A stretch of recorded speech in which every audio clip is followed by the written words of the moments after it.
Brain is topic 10. We start off with the question of whether the brain is modular. The idea that different parts of the brain carry out different functions, and we think about this in relation to the visual brain. The idea is that the different portions of the visual brain are actually involved in processing different kinds of information. So, for instance, shape information, as we mentioned, is maybe carried by area V4. Motion information may be carried by area MT.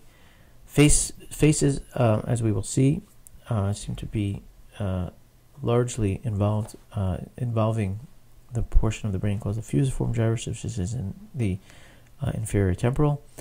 Objects in the lateral occipital, places in parahippocampal. So the many of these different portions of the brain have been identified as being specifically involved in certain kinds of processing. And the best source of information for this comes from fMRI data, where the specific portions of the brain have been found to be active in response to certain kinds of tasks. So, for instance, the FFA, the fusiform face area, is this portion over here in the area of the fusiform, which is in, as I said, inferior temporal cortex. And what you can find is if you image somebody while they're doing a face task, and then compare the activity relative to some other object, so face versus object, if you look at these blocks of trials, the response to faces will be stronger than response to other kinds of stimuli.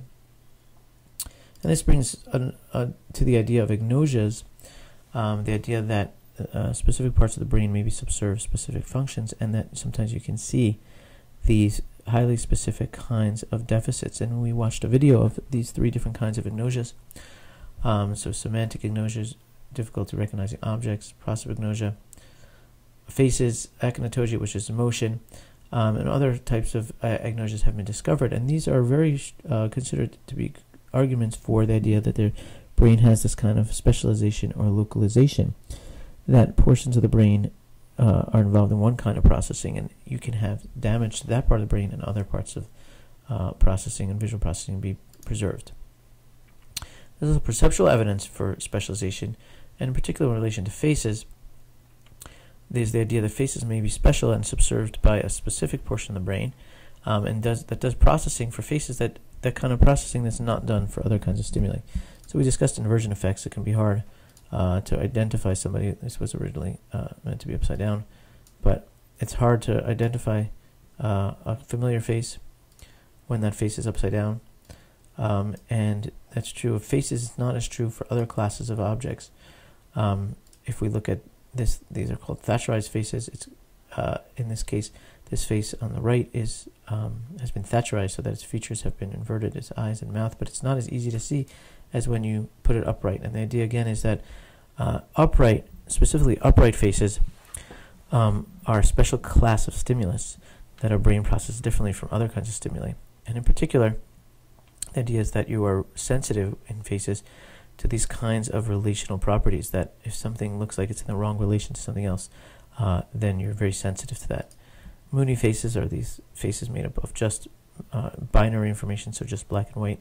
In this case, it's hard to see there's a face until you invert it, and then you may be able to see the face. So here are the eyes, nose, and mouth. Composite face effects this is an experimental effect that was found that really argues for the idea that faces are processed in this way, that where you integrate information from different portions of the face automatically. So in this case, the composite face effect, what happens is the participant has to try to identify the top half of the face and is told to ignore the bottom half of the face. But what you find is that when the top half is paired with the wrong bottom half, so in this case, again, I can't quite remember the celebrity that's involved here, but one celebrity's eyes are paired with a different celebrity's mouth, and that can make the eyes more difficult to identify. But that only is true when it is aligned. When they're aligned like this. If they're misaligned in this case, in this way, one of them, Harrison Ford is one of them. When they're misaligned, then that effect goes away. And the idea again is that an upright whole face leads to special processing, where you automatically compare the different features to one another in a way that you would want to do for normal faces. So in this case, just to recap, the basic effect is that it's harder to identify a set of the top half of the face when there's the incorrect bottom half, even if it's not relevant to the task. Now, our face is really special. Are we born with a face processing module? So some researchers have argued that what's going on in the case of faces is not that faces are just inherently special, but that the kind of processing we have to do for faces is to differentiate between highly similar visual stimuli. So Gautier and Tar did a famous experiment in which they trained people on non-face stimuli, but that were also visually similar. So people had to learn these different types of greebles that can look quite visually similar unless you stare at them long enough. And they trained people to become greeble experts. And what they found was when they recorded people in an fMRI, and they were doing this greeble processing task, they saw that the FFA, which is supposed to be a face area, was also responding to greebles. And so they've proposed that, in fact, what's going on is that this portion of the brain is really good at visual expertise, which is when you have to discriminate between visually similar stimuli. Another division of the brain is not just that there are these different modules, but there are these two major streams of information. After the lateral nucleus, and the primary information comes to the primary visual cortex, and then is further sent along to something called the dorsal and the ventral stream. The dorsal goes up to the parietal cortex, and the ventral stream goes to inferior temporal cortex. So there's some debate as to what these different ventral and dorsal streams are doing. One hypothesis, which was around for a long time, was Ungerleider and Mishkin's idea that the dorsal stream is processing the where information. So this has to do with location of things. So the parietal lobe is involved in things like somatosensory and motion and things like proprioception. And so these have things to do with like where you are in space and where your limbs are. And the idea was that that portion of the visual stream is sent to that portion of the brain in order to process the where information. And the ventral stream in this story was based on what information. So things like object identification, which we know, like the inferior temporal, is involved in objects and faces and things like that. And this is based on monkey experiments showing that there was differential activity in these, depending on the task. You could see different kinds of activity, and if you were to damage the lesion one portion of the brain, you may see selective deficits in a what versus a where task. A more recent hypothesis is not that it has to do with what versus where, but rather what you do with that information in terms of your behavioral output. So as we mentioned in relation to the idea of computing a function, the input of the visual system, of course, is the visual light information, but the output could be in terms of perception or behavior. It could be in terms of offline perception, things like judging whether something is a face or not, or it could be something like estimating the size of two lines. Whereas in the case of behavior, it means things like navigation, not bumping into things, catching a ball, and so on and so forth. And so Gödel and Milner proposed that the two different visual streams are actually involved in these two different outputs, dorsal being for action and ventral being for perception. This was based on some patient studies that they did. So they had a patient who was DF, who had a damaged ventral system but a preserved dorsal, and RV, who was the inverse of that. And what they found was that if they look at patient DF, she was able to, first start with the deficits. If you give her a perceptual orientation matching task, so what's going on here is this is assume that this is sort of a vertical orientation, and if she had to match something to that vertical orientation, she could be all over the place. And of course, they didn't only test her on vertical, they tested her on many different orientations, but this is a representation of the fact that her responses seem to be essentially random, relative to, say, a control who says that these lines have the same orientation as the vertical orientation. But if you ask her to take a piece of wood and stick it through a slot, a posting task as they call it, then you see that DF is really getting the orientation right. So when she has to do a visually guided action, she's actually able to do that. And so this suggests that her dorsal stream, which is involved in, which was preserved, is involved in action, whereas her ventral stream, which is involved in perceptual, more offline perception, so in other words, not an actually perceptually guided action, because that was damaged, she's very bad at this perceptual matching task. And you see something, the opposite is true for other patients. So this is patient RV, who has dorsal damage, but ventral stream is preserved. So patient RV is not able to do simple perceptually guided action task like picking up a rock. So in this case, patient RV, if you ask her to pick up the rock, or pick up an object, and then she makes very inappropriate grasps, whereas patient DF is doing it quite right. She's grasping the object in such a way that it falls, that the 2 points midpoint is about the center of gravity, which is the right way to pick up an object. And so we have here is this double dissociation where you can have one person who has preserved perceptually guided action, but isn't good at perceptual tasks, purely perceptual tasks, and another patient who is fine at doing certain kinds of perceptual tasks, but visually guided action is damaged.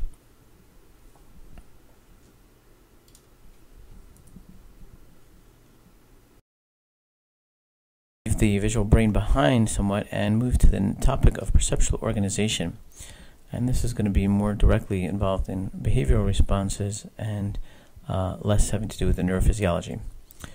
So perceptual organization is based on our observation that if we look at a scene such as this one, the image on the retina is not divided up into objects that are segmented in terms of different objects like a computer or a desk. All you have is a retinal image, which is a bunch of measurements of how much light and what color the light is hitting the retina. But our brain carves up a world into meaningful things such as objects that, for instance, continue behind other objects. Different portions of the image are segmented, so we would say that this is a different object than this one. And the question is how we do that. So we start with the image segmentation, which is the idea that we carve up images into separate objects, even though in so many cases it can be quite a difficult task, even if there's no clear edge boundaries. And we discussed two broad approaches: dividing images based on differences and connecting the image based on similarities. So texture analysis is an example of where we don't really use the differences, but rather we look for similarities. In this case, we divide this up into different squares, even though if you look between any two squares, you really don't see any strong differences in luminance. You don't see these strong light and dark differences. In fact, there's more light and dark differences within a square than there's often between the squares. So how do we do this? It's what seems to be going on is that we're processing information based on similarity of a more complex pattern. So you have this kind of structured pattern here and a structured pattern here, and we are grouping these together based on their similarity, and that helps us to divide this up into separate regions. And similarly over here, there isn't a different luminance boundary between this region that we segment from the rest of the background. What's happening here is the pattern is the checkerboard pattern, and in this case there's smaller squares. So the pattern is changing faster here than it is in the rest of it. And so what we seem to do is use that, our brain seems to use that information in order to divide up the image. The most prominent source of segmentation, of course, is edges. And these are places where there are luminance boundaries where the image changes from dark to light very rapidly. And we talked about that in relation to the retinal ganglion cells, that they're responsive to these kinds of edge boundaries. And forming a closed boundary, but in fact there's no luminance edge here because the background is too similar to the hat. And sometimes you'll have edges where you don't actually have a real boundary between an object, so you can have some edges within, like something over here, which is probably just some sort of shadow that can produce what looks like an edge. So the edges are an approximation, but you certainly need more information. And so if you see this cup here, for instance, you can maybe see through the shadow is forming a strong edge, but you don't have a strong edge between the shadow and the cup. And so if you were just to use edge information, you would end up with a very strange shape such as this one. But what we really want, of course, is something like this, where you have the edges continue, certain edges continue, and other edges stop. And so in order to do that, we have to engage in something called visual completion, which is the fact that we continue edge even when we can't see them. And this depends on a combination of top-down and bottom-up processes. So for instance, in this case, you might be able to recognize this entire object as a trumpet. But also you can use bottom-up information to connect these two regions over here, because this line appears to continue and behind the occluding bar. And as occluding bars, you can get the sense that there's much less in the way of completion going on here. in this case, although you can tell that it's a trumpet, you don't really have a strong sense that this thing actually continues behind these. And that's because we're not doing this kind of completion where we make an inference that an object continues behind an occluder, behind something that's in front of it. So when do we actually do this kind of completion? Kelvin and Shipley noted that there's a principle called relatability, which is we tend to connect edges that are going behind an occluder, behind something, locking them when they're relatable, when you can draw a smooth curve between them that doesn't have what's called an inflection, where it's changing curvature. So if you need to connect to them, if you need to have some sort of like an S-curve, where there's an inflection, a changing curvature, then you tend not to see them being connected. As you can see, it's very hard to see this is connected, whereas this one strongly has an appearance that this thing continues smoothly behind the occluder. We talked about two different kinds of completion, visual completion: modal completion and amodal completion. Modal completion is where you actually see the thing. In this case here, for instance, you may see an entire ring continuing in front of this box, but in fact, really there is no luminous edge over here. And that's modal completion because you actually have the perception as if you literally can see it. So your brain kind of makes up the image when it's not really there. Amodal completion is when it's continuing behind something. And in that case, your brain, and like for instance, this circle looks like it's continuing behind this box. You don't actually see the edge, and the reason is simply because your brain will infer that this object continues, but it's not visible because it's behind this occluder. So there's some discussion as to whether amodal and modal completion depend on the same mechanisms or not. So does the brain ultimately represent this edge?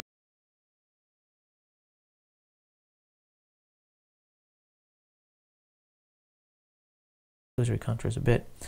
And so as you can see here, not only does an illusory contour create the idea that there's an edge boundary over here, but it gives you the idea that there's a surface, that it even has something of a different luminance property, that it looks a little lighter than the background. And a basic principle that we noted was that when the occluders, when the inducers, these are like these little figures over here that create the illusory contour, when those are darker than the background in the overall background, then the illusory contour that's produced is going to actually look lighter than the background. And conversely, if those inducers are lighter than the background, so here's white on a darker background, then the illusory image and illusory contour, the illusory figure that's produced is going to look darker than the background. Illusory contours don't only produce straight shapes, but you can also have the perception of a curved illusory contour. Not only regular shape, you can have, it does not just circles or stars, but even any arbitrary shape, and it doesn't even depend on a regular kind of inducing or generating shape. And so how these work is that whenever there are edges that are essentially that are relatable and that are in close enough proximity, you will perceive an illusory contour. And it's a way of your brain saying that if there are contours that are close enough together and are relatable, then perhaps they actually belong to a single contour and are in fact connected. Once you've formed your curved edges, once you've determined edges, you have to do figure ground assignment. And figure ground assignment can be thought of in two ways. It can be thought about if for a given edge, such as this one, does it belong to the object on the right or belong to the object on the left? So for instance, in this case, if you see faces, the black faces, we would say that this dividing contour belongs to the figure on the right here and the figure on the left here. Whereas if we see the white vase, we would say that this contour belongs to the left and this contour belongs to the right. It's also could also be characterized in terms of depth.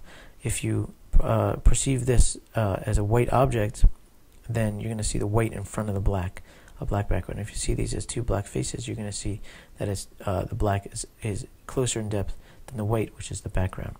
And as if we look over here, the idea is that the very same contour, dividing contour, depending on how you do figure ground assignment, can produce very different shapes. So here, if you assign figure to the black, then you have this large projection that's sticking out over here. Whereas if you perceive it as white, this would be a region that's actually sticking into the shape. This was simply an example of demonstrating that a real-world object that produces this kind of figure ground illusion, we can have two faces. You can have the face and vase interpretation. So how do we do figure ground assignment? So we mentioned a couple of different cues that the visual system employs in doing figure ground assignment. So for instance, in this case, you can see black or on a white background or white objects on a black background. People tend to see black, and here people tend to see white, and that is because we tend to favor figural assignments, so that the what ends up being figure, what ends up we seeing as the object, ends up being convex rather than concave. So more regions of the object are sticking out than sticking in. And so you can see that over here, if you see the blackest figure, then this is kind of an object that doesn't have any indentations, whereas if the white is figure, or in this case if the blackest figure down here, then you have an object that has strong indentations in it. And so it's a fact about natural objects that they tend to be more convex and have fewer indentations than they have projections, regions of their contour that are sticking out. So roundedness is a very powerful one. If we see this, we could see we could do different possible figure ground assignments here. You could either see this as a white object on a gray background, or alternatively you could actually see this as a gray object with a hole in it, and so that the white is the background. And again, you can get a sense from the depth that this would give you a reversal of depth perception. And generally speaking, if you have something that's a closed contour surrounded by the rest of the of a different color, you're going to tend to assign figure to that central thing that's surrounded. And that's again presumably because objects tend to be closed contours, and they're more likely and more common than holes are. These are some additional figure ground cues. So symmetry. In this case here, we tend to see the black as figure on a white background and not the other way around. And the black gives you this bilateral symmetry, whereas the white does not. Convexity we discussed already. And parallelism, similar to convexity, parallelism is the fact that this contour, if you see this as black on white, then this contour repeats.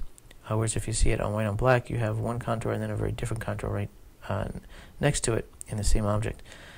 So we discussed different ways of interpreting why we have these cues. One is that the figure ground cues are based on properties of objects. So many objects tend to have symmetry, and other objects tend to have parallelism, or tend to be surrounded by their background. And that's one way to interpret. Another way is that we assign figure ground in a way that avoids unexplained coincidences. So if we see white as figure here, then we have this white object and we have another white object, and they just happen to be close together in such a way that you end up with this bilateral symmetry in the image. And so one way to think about this is your brain thinks that's highly unlikely, that two asymmetrical objects would just happen to be in correspondence to one another to produce symmetry. What's a more likely interpretation is that it's a single object that has bilateral symmetry, because that's actually a pretty common property of objects. We also discussed a form of figure ground cue that's based on motion. So in this case, there's a clear figure ground ambiguity. But if you put it in motion, this pulsating motion will generally make it so that the orange in this case is viewed as figure. And that is because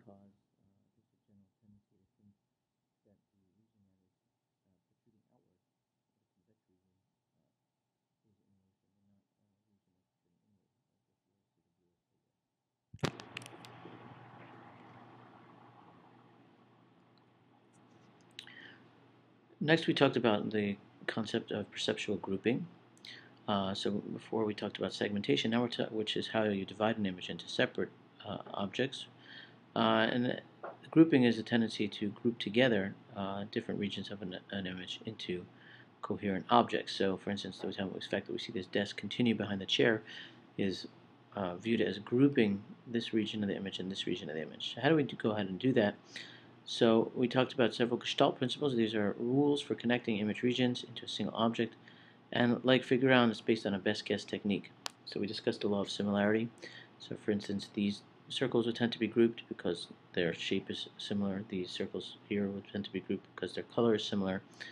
And the interpretation of that is that in general, objects tend to be self-similar. So if you think about a single object, the properties of the object tend to be more similar within an object than between different objects. Law of proximity, so the fact that these circles are close to one another will tend to cause these to be grouped into horizontal lines and these ones into vertical lines. And again, objects, properties of objects. So parts of objects will tend to be closer together within an object than between different objects. And good continuation, so the fact that A appears to continue all the way to B rather than veering off to say D is because there's an interpretation that curves tend to continue smoothly rather than veering off in odd directions. And this can be based on the principle of the fact that generally curves of surfaces will usually be smooth rather than have sharp discontinuities. And as we mentioned, we could also base this interpretation on the fact that there's a suspicious coincidence, like what we mentioned in relation to figure ground assignment, that if this line here matches up perfectly with this line, it would be quite a suspicious coincidence and an unexplained coincidence if that was just two completely disconnected lines that happen to line up perfectly. We also want to talk about common fate, which is the fact that when regions of an image move together, they are often grouped.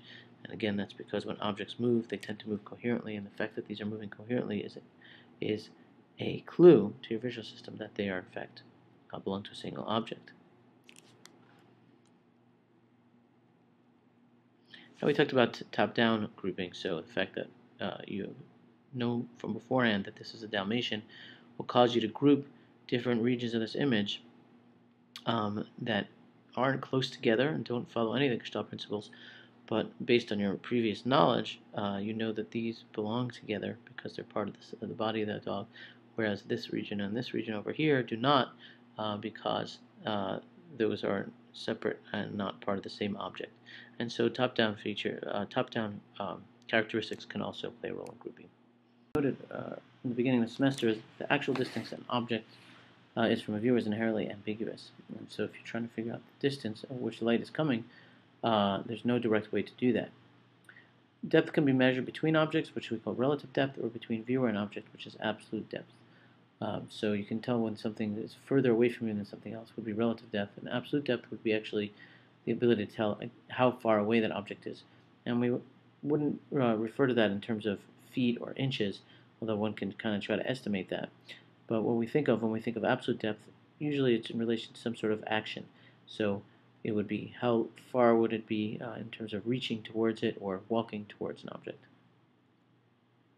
And as we said, the problem is that when light reflects off a surface, there's no way to know if that surface is closer or further away from you, just based on the properties of the light alone. So we have to use a wide variety of information in order to determine depth. So we start off with ocular information, which is properties of the eye or the eyes. Specifically talks about two properties, accommodation and convergence. Accommodation refers to focus of the lens, so the bending of the lens in order to bring light into focus, and then convergence, which is turning the two eyes inward in order to bring a single object onto the fovea of both eyes. So accommodation, as we noted earlier in the semester, is the fact that your lens has to bend more in order to bring light into focus when an object's closer than when it's far away. And so your brain can figure out, based on how much you have to bend the lens in order to bring an object into focus, can actually determine its absolute depth. It's a weak cue and only works at distances of around 6 feet. Greater than that, accommodation is not a reliable cue for depth.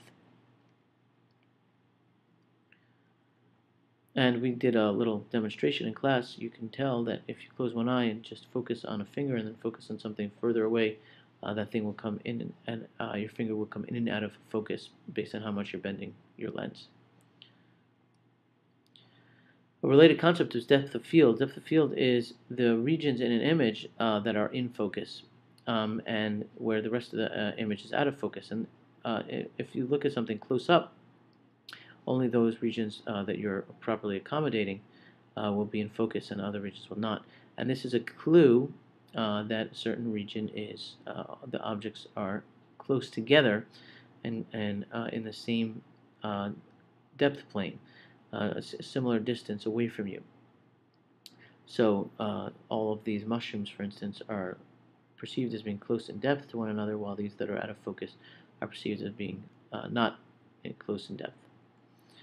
Tilt-shift photography is a trick that creates the illusion that, for many people, that objects are smaller than they are.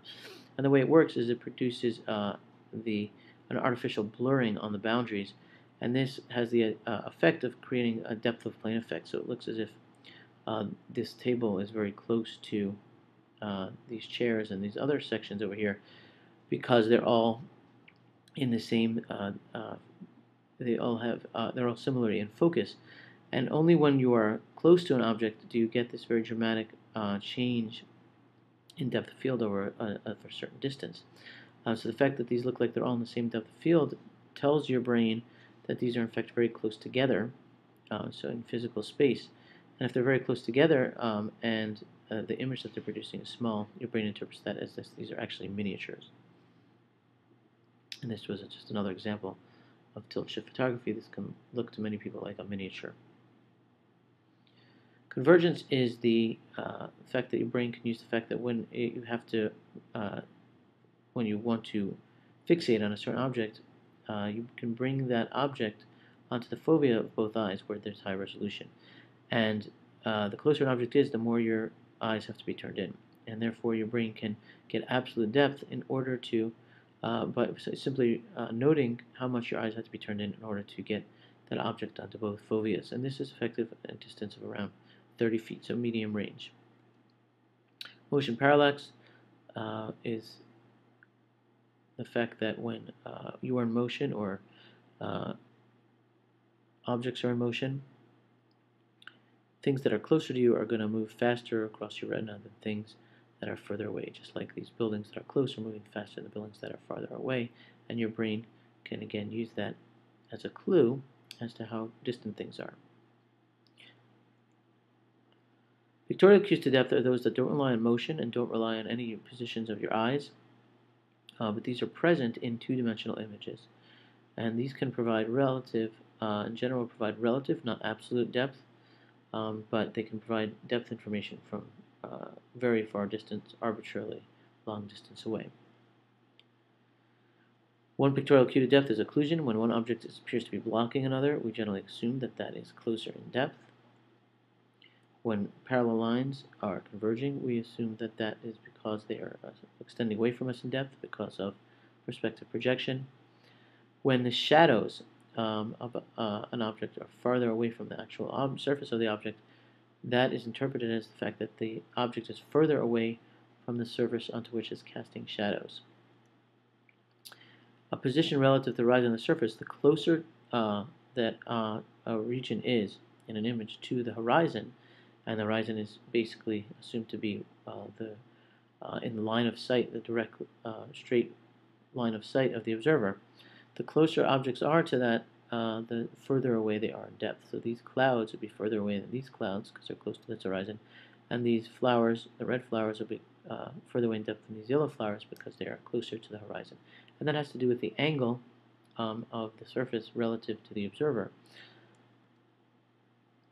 Relative size, if we can assume that various objects are all physically about the same size, then objects that are smaller, whose image is smaller, can be assumed to be further away in depth.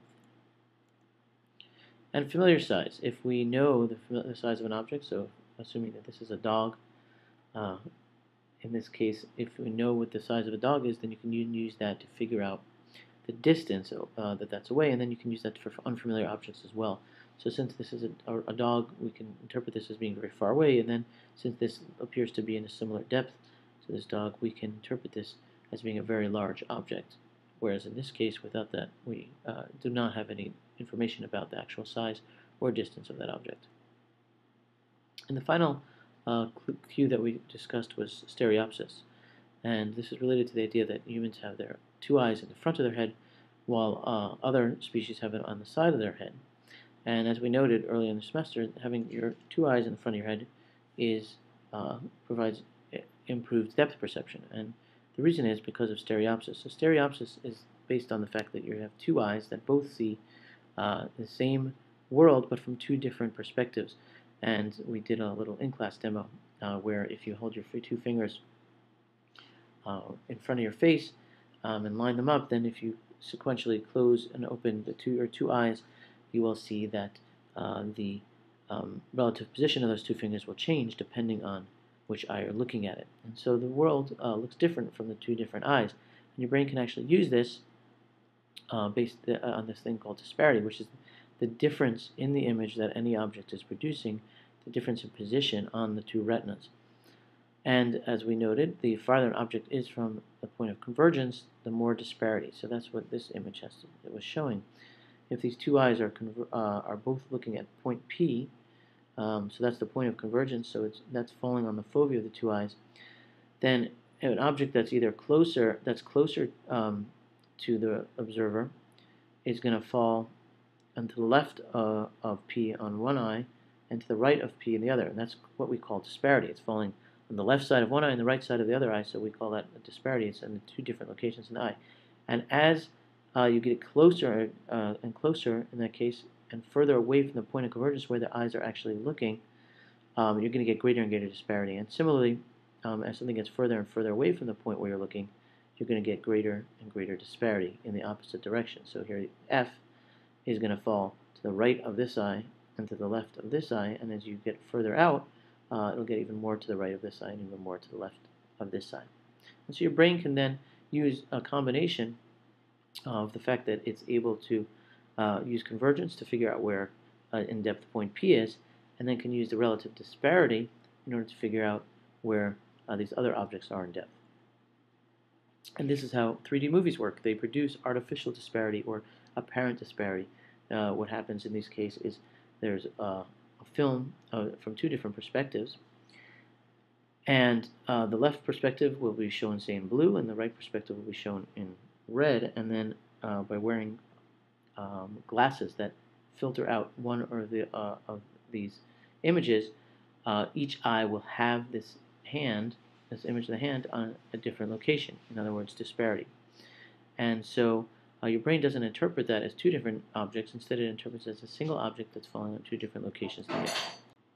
In relation to stereopsis, we discussed autostereograms, which you looked at for your assignment. And if you look at these things correctly, then what can happen is that your brain will end up interpreting these repeated objects as the same object. And similar to a 3D movie, what will happen is that your brain will interpret this and this as the same object in the physical world falling on two different portions of your retina, and so it'll interpret that as being due to disparity, and so you'll perceive depth. That's actually demonstrated in this image here. What happens in an autostereogram is you fixate beyond the plane in which the image is falling, and what happens then is the two different objects are both falling on different portions of the retina, and that's interpreted by your brain as the same object, causing disparity. And that's how random dot stereograms work as well. The same image is repeated, and then a portion of that image is moved over, and then your brain perceives that there's a portion of the image that is causing disparity that is different in the two eyes, and interprets that as being due to the fact that it's actually produced by a difference in depth. So it's interpreted as disparity.